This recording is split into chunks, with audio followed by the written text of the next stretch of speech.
પૂજ્ય બાપુને ગુરુ મહારાજને આપણે સાંભળવા છે. આઈમાઓના બધાના તો આશીર્વાદ છે જ, માતાજી ડોહીઓના આશીર્વાદ છે. ડોહીઓ બધા બેઠા છે, એના થકી આપણે રૂડા છીએ.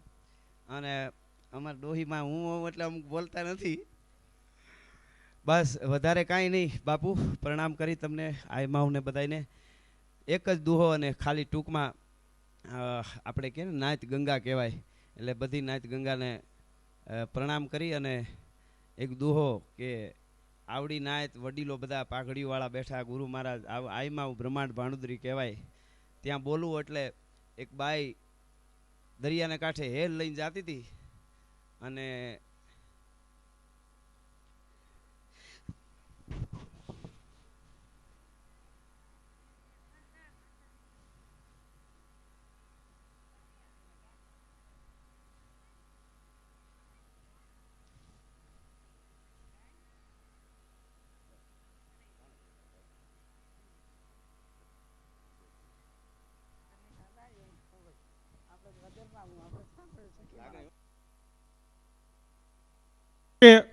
રાજભાને બોલવું એ મુશ્કેલ એ માટે છે કારણ કે જે કાર્યક્રમ માટે અમે જે દોડાદોડી કરી અને આ કાર્યક્રમને ઓપ આપવા માટે આપણા જુવાનડાઓ, એમાં કેટલા આપણા જુવાનડાઓ દોડી દોડી અને કામ કરે. સાહેબ, આપણી નાતની અંદર ખૂબ જુવાનડા છે, માતાજી ખૂબ એમને આપે.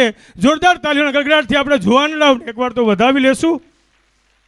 અને આ ક્ષણે એક ચારણી સાહિત્યનો મર્મગ્ન વક્તા અને લોક સાહિત્યકાર રાજભા ગઢવી જો ભાંગી પડતો હોય, કારણ કે આ રૂડું કાર્ય છે. અને નાયત ગંગાની અંદર અમે બધા ખૂબ વિનંતી બધાને કરી, બધાને જોડ્યા સમાજની અંદર, અને નાનામાં નાના માણસ લગી અમે બધા પહોંચ્યા.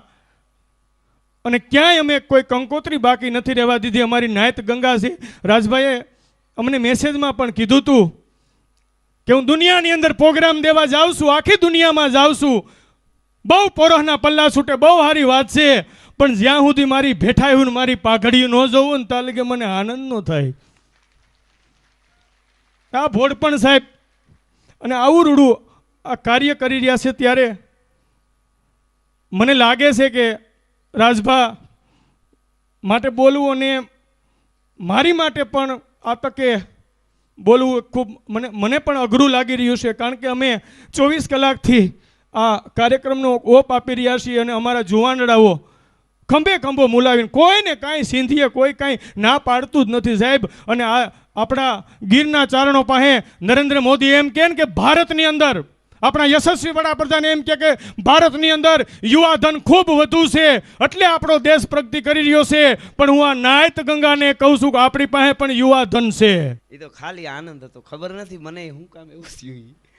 એટલે ખાલી બાપુ એક નાનકડી વાત આપે કીધું એટલે મને યાદ આવે. હું નાનો હતો મારા મા વાર્તા કરતા, અને ટૂંકી વાર્તા છે, સારી છે, ઝીણકી એવી. એક ટીટોળી અને ટીટોળો દરિયાને કાંઠે રહેતા હતા.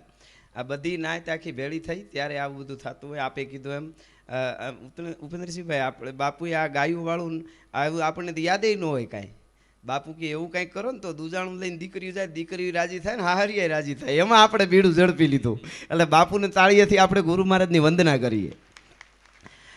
એટલે આ નાનકડી વાર્તા, ટીટોળો રહેતા હતા ને, શણ ક્યાંક વૈયા ગયા આડાવાળા. એમાં દરિયામાં વીડ આવી, હાડોડો ઉસાંગ કરતી, તો ઈંડાને લઈને વહી ગઈ, અને ઈંડા વૈયા ગયા દરિયામાં. તો વૈયા ટીટોળો આવ્યા તો જોવે તો ઈંડા નથી, કે દરિયો લઈ ગયો, વીડ આવેલી છે. ટીટોળો બેચારો રોવે બેઠો બેઠો. ટીટોળી કે એ રોવું નથી, કે તો એ કે દરિયાને બૂરી દેવો છે, બૂરી દેવો. આપણા ઈંડા ન આવે તો કાંઈ નહીં, પણ દરિયાને બૂરી દઈએ. તો ટીટોળો કહે તું કેવી વાત બુદ્ધિ વગરની, દરિયા કોઈથી બુરાય? તો કે સલાહની જરૂર નથી, સહકાર આપો ને સાનામાં ના બેહો. એટલે તરત જ ટીટોળી સાંસમાં પાણા લઈ લઈને દરિયામાં નાખવા માંડી. એટલે નાખવા માંડી. ટીટોળા નથી, હાસી વાત છે, બેહું એના કરતાં અમે મદદ તો કરું, અમે બુરાય નથી કાંઈ નહીં, પણ મને એમ તો થાય મેં મદદ કરી હતી. તેમાં સકલીનું ટોળું નીહર્યું કે શું કરો? કે દરિયો બૂરી દેવો, અમારે ઈંડા લઈ ગયો. તો કે એવું છે કે આ દરિયો બૂરી દેવો? કા કે શેન બુદ્ધિ વગરના બે? તો કે સલાહની જરૂર નથી, સહકાર આપો ને સાનું મના બેહો. એટલે સકલ્યું કે એ વાતે હાસી, નાચ છે ને વળગી જાય. તો એ સકલિયું મીંડ્યું કાંકરીયું લઈ લઈને દરિયામાં નાખવા. બગલા નીકળ્યા હતા એની વાત, કાબરું નીકળી હતી એની વાત, પોપટ નીકળ્યા હતા એની વાત. જે ટોળું પંખીનું નીહરે એમ કે બુદ્ધિ વગરના દરિયો થોડો બુરાય તો કે બુદ્ધિ વગરના અમે ભલે સલાહ દ્યોમાં અપાય તો સહકાર આપો ને સાનામાં બેહો હેરાન કરવામાં. એટલે બધા વળગી પીડ્યા. એમાં એક દી બધા પંખી વળગ્યા, બહાટી કાંકરા દરિયામાં નાખે. એમાં એક દી ગરુડ પ્રમુખ નાયતનો કહેવાય ને વડીલ કહેવાય, ગરુડ નીકળ્યો કે નાયત હું ભેળી થઈ દરિયા કાંઠે. બધી નાયત ભેળી થઈ એટલે ત્યાં ગરુડ ઉતર્યો કે શું હશે આ બધું? કે દરિયાને બૂરી દેવો. કે હું કામ બૂરી દેવો? તો કે અમારે ઈંડા લઈ ગયો ટીટોડી નાઈ કે. તો કે છે ને આખી નાયત બુદ્ધિ વગરની કે.